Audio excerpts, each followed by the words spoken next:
The loading dock was already buzzing when the security guard stepped into the path of the delivery driver. Morning shift workers hurried past with coffee cups and briefcases, barely glancing at the man in the faded blue uniform. "Wrong entrance," the guard said, without looking up from his clipboard. His pen tapped against the metal surface in an impatient rhythm. The driver shifted the heavy box in his arms, adjusting his grip. "I have a package for the executive floor." The guard finally looked up. His eyes swept over the faded blue uniform, the worn work boots with scuffed toes, and the old delivery van parked outside with rust spots along the bumper. "I said, wrong entrance." His tone carried more authority this time, louder. A few employees waiting for the elevator chuckled. They exchanged knowing glances, the kind that suggested they'd seen this before. Another delivery guy who didn't know the rules. One of them whispered loud enough for everyone to hear, "Maybe he thinks he's delivering to the CEO." More laughter rippled through the small crowd. Someone's phone buzzed. Nobody paid attention to the driver's expression. The driver didn't answer. He didn't argue or raise his voice or insist he belonged there. He simply looked toward the glass elevators rising through the center of the building, their cables gleaming in the morning light streaming through the windows. Then the receptionist hurried over, her heels kicking against the marble floor. She wore a polished smile, the professional kind reserved for redirecting problems. "Sir, all deliveries go through shipping." She gestured toward a side corridor. "Around the corner, down the hallway, loading bay 3. "I understand," he said calmly. His voice carried no frustration, no defensiveness. But this package was requested specifically for today's board meeting. The receptionist's smile tightened. "The board meeting?" Another employee laughed, this one standing near the coffee station. "Buddy, nobody gets into that room, not even half the people who work here." The driver nodded once, slow and deliberate. "I know." He set the package down carefully on the marble reception desk. The sound of cardboard against stone seemed louder than it should have been.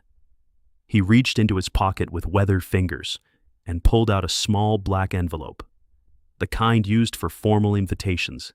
Expensive paper, embossed edges. Everything changed the moment the receptionist read the name written across the front in gold lettering. She looked up, her professional composure cracking. Her face turned pale. The color drained so quickly that the security guard noticed and stepped closer. "Is there a problem?" he asked. She couldn't answer.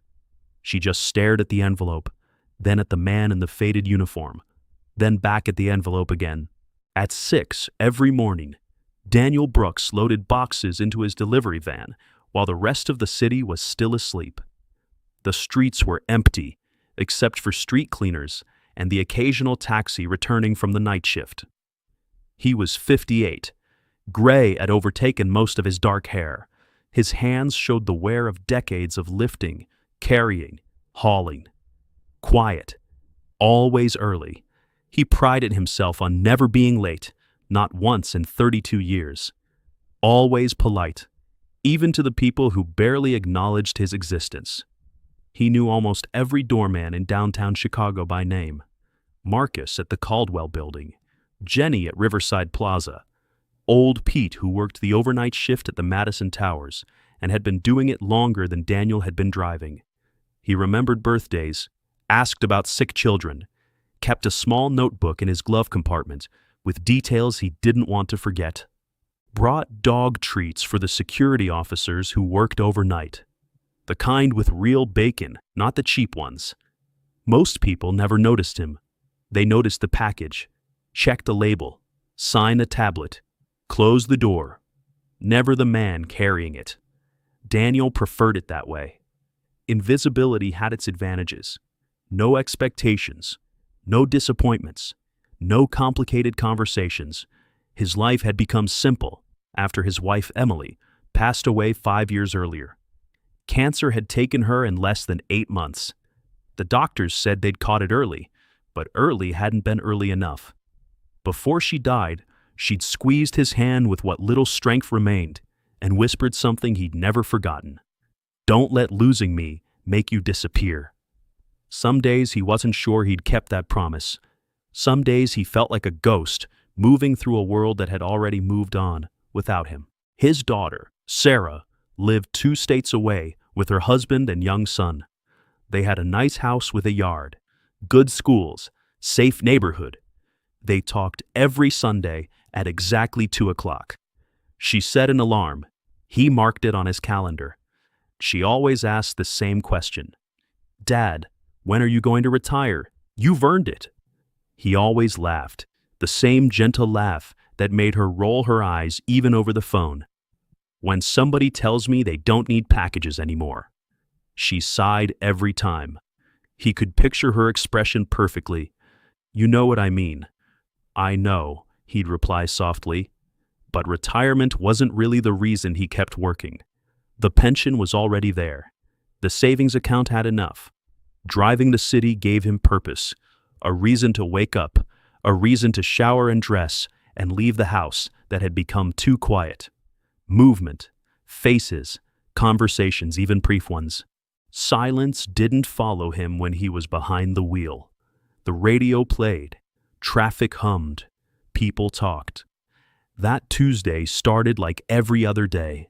Same route, same stops, same coffee from the same corner shop where they knew he took it black with 1 sugar. Until dispatch called just after 9. "Dan, we've got a special delivery." "I'm listening." He turned down the radio. "The address is Hawthorne Financial." Daniel stopped at a red light and smiled slightly. "The big glass tower? The one on Wacker?" "That's the one. They usually have their own courier service. Private contractor, I thought." "They requested you." Daniel stopped writing mid-note on his delivery sheet. "Requested me? Personally? By name?"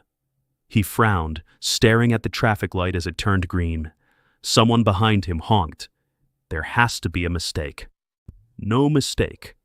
The dispatcher paused, papers rustling on her end. "They called twice to confirm you were working today. They said it's extremely important, time-sensitive." Daniel stared through the windshield, watching the city move around him like it always did. He hadn't been inside Hawthorne Financial in nearly 20 years. Back then, the building hadn't even existed. Back then, everything had been different. The building looked even taller than he remembered from seeing it in the news and from passing by during his routes. 47 floors of glass and steel, reflecting the morning sun like a mirror, pointed at the sky. Luxury cars lined the entrance. A Bentley, 2 Mercedes, something Italian he couldn't identify. All of them black or silver, polished until they gleamed. Executives hurried through revolving doors while talking into wireless earbuds, their voices mixing together into an indistinct hum of deals and deadlines. No one noticed the faded delivery van, until Daniel parked directly in front, right where the luxury sedans usually waited. He picked up a single sealed box from the passenger seat. Not heavy, maybe 5 pounds, not expensive looking, no special markings or priority stickers, just ordinary brown cardboard with a printed label, the kind people ignored. Exactly like the man carrying it. The security guard stopped him before he reached the revolving doors. Then came the laughter from the employees by the elevator. Then the receptionist with her polished smile and redirecting suggestions. Then the envelope. Inside was a simple white card, heavy stock, embossed lettering. Authorized guest. Board of directors. Immediately. The receptionist swallowed hard. Her hands trembled slightly as she held the card. "I'm so sorry, sir. I didn't realize. I should have checked." Her words tumbled out quickly. Daniel offered a gentle smile, the kind that put people at ease. "No harm done. You were doing your job." The guard stepped aside quickly, his face flushed. He wouldn't make eye contact. The same employees who had laughed seconds earlier suddenly found their phones very interesting. They avoided looking in his direction. One elevator opened with a soft chime. "Executive floor," the receptionist said softly, her professional composure slowly returning. She pressed the button for him. "Someone will meet you." Daniel stepped inside alone. The doors closed with barely a whisper. No one in the lobby spoke. No one knew why their hands had suddenly started shaking. On the 42nd floor, everything was quiet. The chaos of the lobby seemed to belong to a different world entirely. Soft carpet in deep charcoal gray absorbed every footstep. Paintings worth more than Daniel's house hung on walls lit by subtle spotlights. Abstract pieces he didn't understand, but could appreciate for their colors. A young assistant greeted him the moment the elevator doors opened. She couldn't have been older than 25, wearing a black suit that probably cost more than his monthly salary. "Mr. Brooks? That's me. They're waiting for you." She gestured down a hallway lined with floor-to-ceiling windows. She sounded nervous, not because of him, because people inside that conference room had the power to hire and fire thousands of employees with a single vote. She opened the large walnut doors, hand-carved with intricate patterns. Conversation stopped mid-sentence. 12 board members sat around a polished table that looked like a single piece of wood, though it had to be 20 feet long. At the head sat CEO Richard Hawthorne. Silver hair perfectly styled, not a strand out of place. Perfect suit, navy blue with subtle pinstripes, custom tailored. Sharp eyes that had built an empire through equal parts vision and determination. He stood immediately, his chair rolling back slightly. "So you came." Daniel smiled faintly, still holding the box. "I said I would." Every board member looked confused. They exchanged glances, silent questions passing between them. One leaned toward another and whispered, "You know him?" Richard ignored the question entirely. His attention never left Daniel. He walked around the table slowly until he stood directly in front of the delivery driver. Up close, Daniel could see the lines around Richard's eyes, the weight of responsibility that came with running a company this size. Then Richard held out his hand for a handshake. "No." Daniel shook his head gently. Richard laughed quietly, understanding immediately. "You're right. I'm sorry." Instead, the billionaire embraced him. A real embrace, not the brief professional kind exchanged at corporate events. The room froze. Someone's pen stopped moving mid-signature. A glass of water paused halfway to someone's lips. No one in that room had ever seen Richard Hawthorne hug anyone. Not employees, even the ones who'd worked for him for 20 years. Not investors who'd made him millions. Not politicians who showed up for fundraising dinners. Yet there he was, holding a delivery driver like family, like someone who mattered more than all the quarterly reports and profit margins combined. When they stepped apart, Richard's voice cracked slightly. "It's been 22 years." Daniel nodded slowly, his eyes taking in the room, the view, the life Richard had built. "You haven't changed at all." Daniel looked down at his worn boots, the leather cracked along the sides. "I think the mirror would disagree with you." Soft laughter broke the tension in the room. A few board members smiled. Only Richard wasn't laughing. His eyes were wet, though he tried to hide it. He turned toward the board, composing himself with visible effort. "I'd like everyone to meet the man this company owes its existence to." Silence. Absolute silence. Several directors exchanged puzzled looks. One adjusted his glasses as if that might help him understand better. One finally asked, confusion clear in his voice, "I'm sorry, what? I don't understand." Richard placed one hand on the unopened package Daniel had delivered. "Before we begin today's meeting and vote on the initiatives before us, I think everyone deserves to hear the truth, the real story of how this company survived its first year." 22 years earlier, Hawthorne Financial had occupied only half of one floor in an aging office building on the south side. The windows didn't close properly, the heating was unreliable, The carpet was older than most of the employees. Richard wasn't wealthy then. He wasn't on magazine covers or giving interviews to financial news networks. He was 38. Running out of money. The bank account had maybe 3 weeks left. Running out of investors. Everyone who'd said yes had already written checks. Everyone else had said no. Running out of hope, though he tried not to admit it. Banks had rejected him. 4 different loan applications, 4 different rejection letters. Friends had stopped answering calls, their voicemails full, their assistants suddenly unable to schedule meetings. Payroll was due in 3 days. He had 17 employees counting on those checks. He sat alone in his office after midnight, staring at bills spread across his desk like accusations. Outside, snow covered the streets, turning the city quiet and white. Inside, panic settled into every corner of the room, filling his chest until breathing felt difficult. Richard eventually locked the office. He couldn't bear looking at the numbers anymore. Couldn't stand another hour of trying to make the math work when it simply wouldn't. He walked without direction, left turns and right turns chosen randomly. The cold didn't bother him. He barely felt it. Nothing did. At one intersection, he stepped off the curb without looking, without seeing the delivery truck speeding through a red light, its brakes failing on the ice. Someone grabbed his coat from behind, hard. Richard fell backward onto the sidewalk, his briefcase flying from his hand. The truck missed him by inches, close enough that he felt the wind from it. He hit the pavement instead, shoulder first, pain shooting through his arm. The man who pulled him clear landed beside him. Boxes scattered across the street, packages sliding across the icy road. Coffee spilled everywhere, steam rising in the cold air. "You okay?" the stranger asked, breathing hard, his own hands shaking from adrenaline. Richard couldn't answer. His heart pounded too hard, his ears ringing.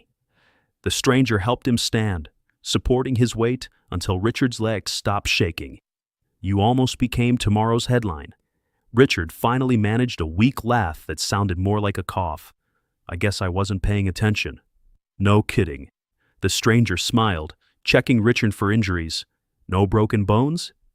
They gathered the fallen packages together, working in silence for a moment. The stranger extended his hand. "I'm Daniel." "Richard."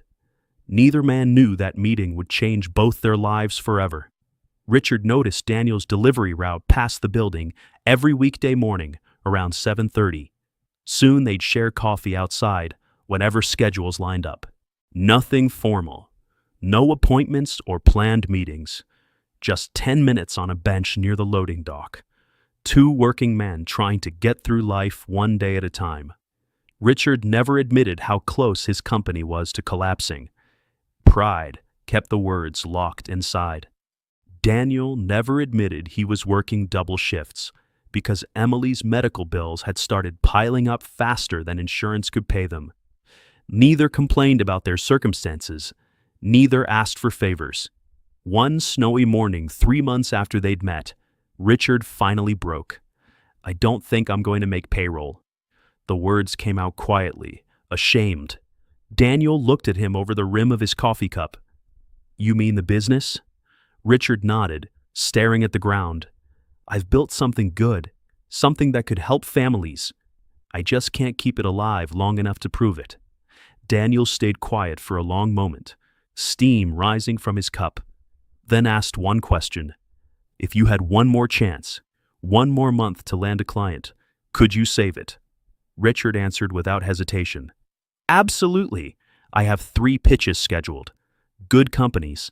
They just need time to decide." Daniel finished his coffee in one long swallow.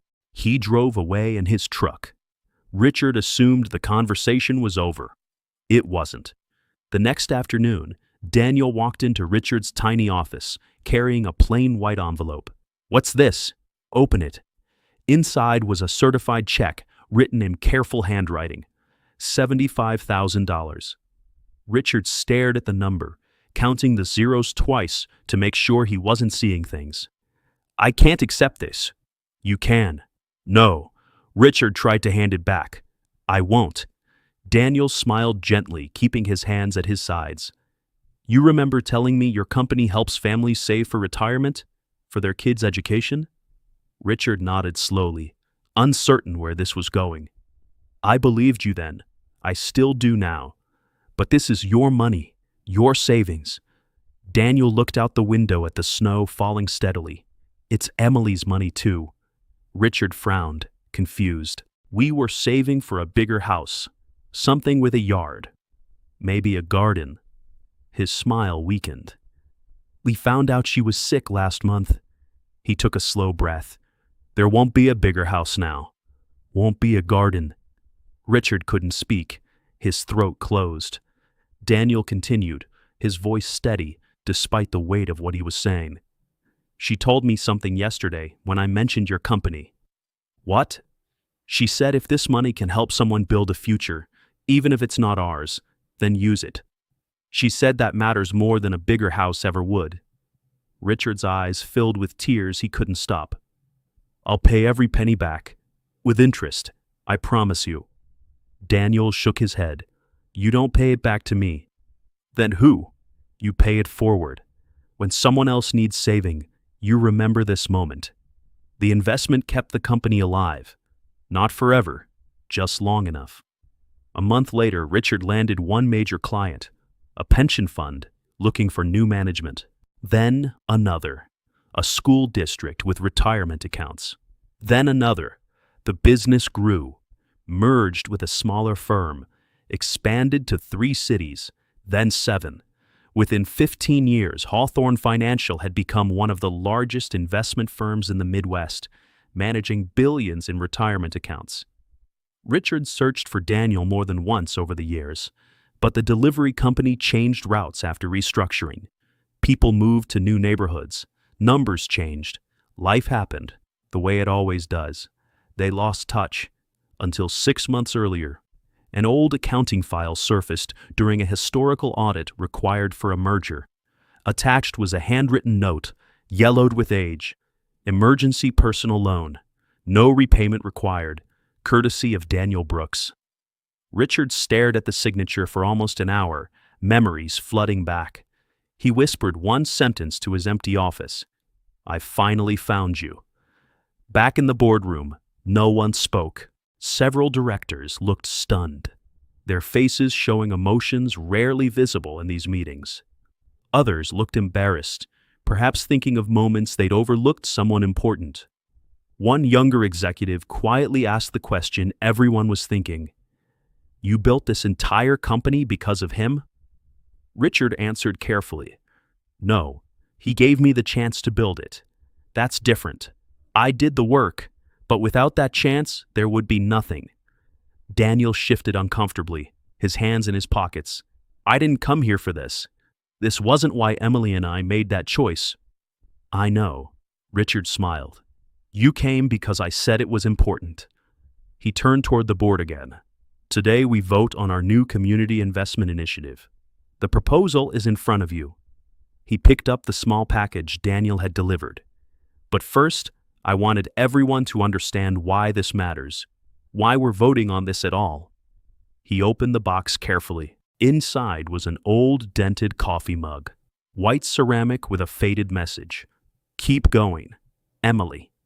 A few people looked confused, not understanding the significance. Richard held it carefully, like something precious and fragile. I've kept this on my desk for 22 years. Daniel gave it to me the day his wife passed away. Said she wanted me to have it. It reminded me every single morning where this company came from.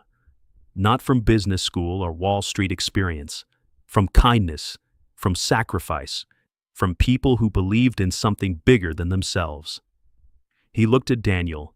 I think it's time everyone else saw it too. Then another surprise arrived. The conference room doors opened again. The receptionist looked apologetic, uncertain if she should interrupt. Sir, I'm sorry, but there's someone downstairs insisting she knows Mr. Brooks. She says it's important. Daniel frowned, genuinely confused. Who? A young woman stepped inside, her eyes scanning the room until they found him. Dad? Daniel's eyes widened in complete shock. Sarah? She rushed across the room and hugged him tightly. What are you doing here? You're supposed to be in Ohio. I got a phone call yesterday. She looked toward Richard.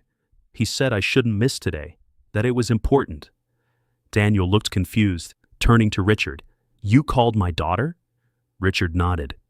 There was something she deserved to hear too, something I think you never told her. Sarah looked around the room, taking in the executives, the view, the obvious wealth. What is this? Dad, what's going on? Richard smiled gently. It's thank you day. 22 years late, but still. Sarah had grown up believing her parents struggled because life was unfair, because medical bills were expensive and insurance didn't cover everything. She never knew about the $75,000. She never knew why they never bought the bigger house her mother had wanted.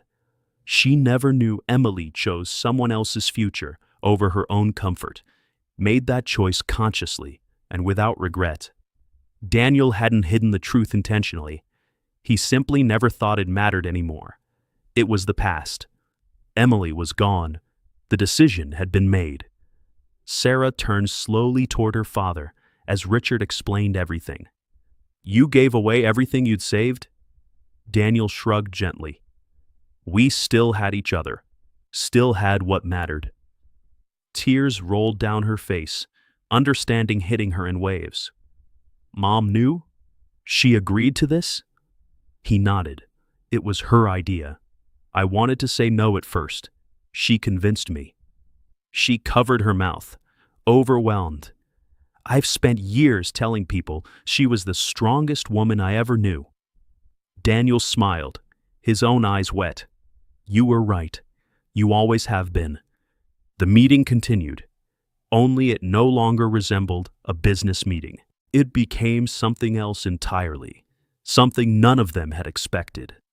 Each board member began sharing stories of people who had changed their lives, teachers who stayed late to help struggling students, parents who worked 3 jobs to keep food on the table, neighbors who shoveled driveways and brought groceries when times were hard, a firefighter who pulled someone from a burning car, a mechanic who fixed a transmission for free when money was impossible, people who would never appear on magazine covers or give TED Talks, yet had quietly shaped futures with small acts that turned out to be enormous.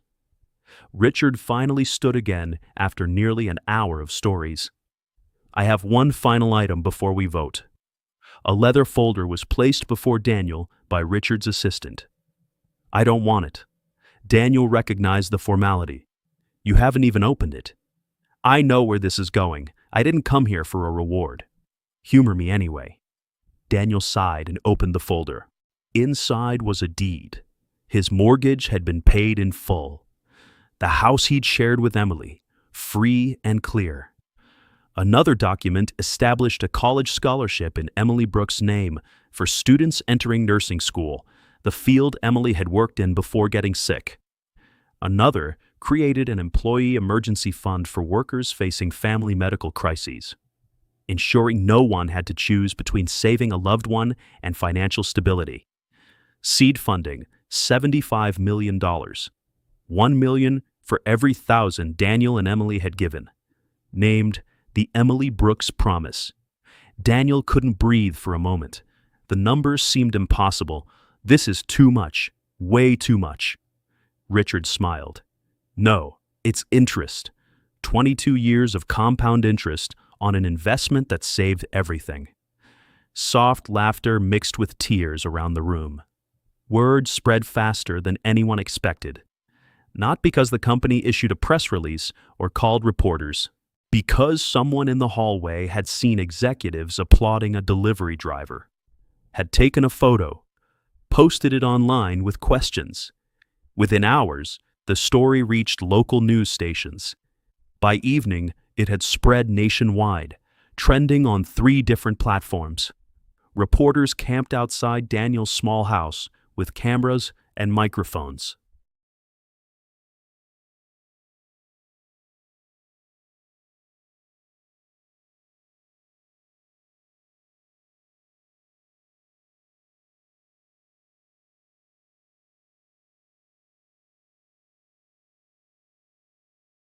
He declined every interview, speaking to them briefly from his porch. "I'm just a guy who delivered packages. Still am." One reporter shouted over the others, "But people want your story. You're inspiring." Daniel smiled politely, tired but patient. "I'd rather they remember Emily. She's the one who made the hard choice." Days later, Daniel returned to work. Same van with the rust spots and worn seats. Same uniform, washed and pressed like always. Same route through the same streets. Nothing about him had changed, except one thing. At nearly every building, someone now knew his name. The same security guard who had stopped him at Hawthorne Financial walked outside carrying 2 coffees the next time Daniel's route brought him past. "I owe you an apology, a real one." Daniel accepted 1 cup, grateful for the warmth. "You already gave me one." "I was wrong. I judged you." Daniel nodded, understanding. "So have I been, more times than I can count." The guard looked surprised. "When?" "Every time I assume someone's story based on what they looked like, what they wore, where they worked." Daniel sipped his coffee, probably more often than I'd like to admit. They both laughed. The awkwardness disappeared like snow in sunlight. Weeks later, the first Emily Brooks Scholarship recipients gathered for orientation at a hotel conference room. 23 students, most of them first-generation college students. Sarah stood before them, nervous but determined. Behind her hung a simple photograph of her mother, enlarged and framed. No expensive artwork, no corporate logos, just Emily smiling into the camera at a family picnic, sunlight in her hair. Sarah took a deep breath. "My mom believed kindness is an investment, not because it guarantees something back, not because you'll be rewarded, but because someone else gets another chance, because the world becomes slightly different than it was." Beside him sat Daniel. Neither wanted the spotlight or attention.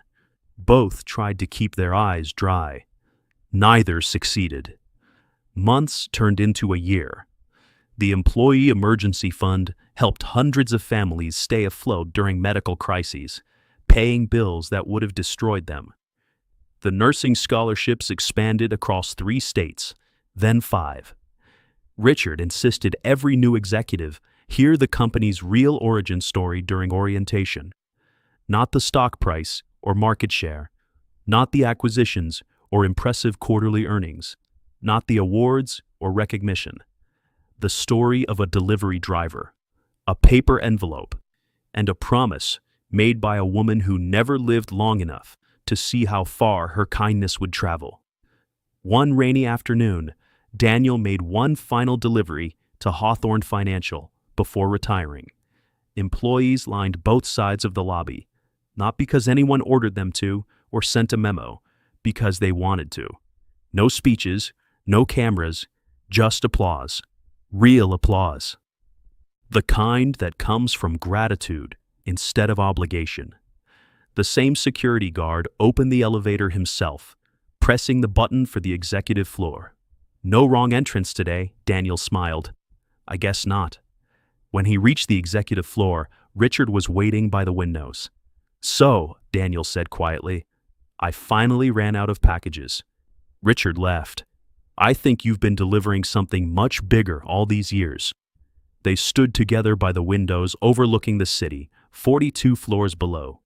Thousands of people hurried along sidewalks, each carrying invisible burdens no one else could see. Richard broke the silence. "Do you ever wonder what would have happened if you hadn't stopped me that night?"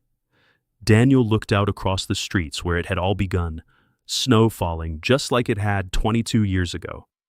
"I try not to." "Why?" "Because somebody always needs saving. Always. Every single day. Sometimes it's a company on the edge of collapse. Sometimes it's a stranger stepping into traffic. Sometimes it's just one bad day that feels like the end." He smiled softly. "You don't stop because you know the ending. You stop because it's the right thing to do." Richard nodded, understanding completely. Neither man spoke again for a long while. Outside, another delivery van rolled through the city streets, windshield wipers fighting the rain. Inside sat another driver most people would never notice. Someone carrying ordinary boxes to ordinary buildings. Someone people might overlook or dismiss or redirect to the wrong entrance. Someone whose quiet kindness could change a life before the day was over. Because the world rarely announces its heroes with trumpets and fanfare. Sometimes they arrive wearing worn boots, carrying a plain cardboard package, while everyone else is too busy looking past them to realize the most important person in the building has already walked through the door.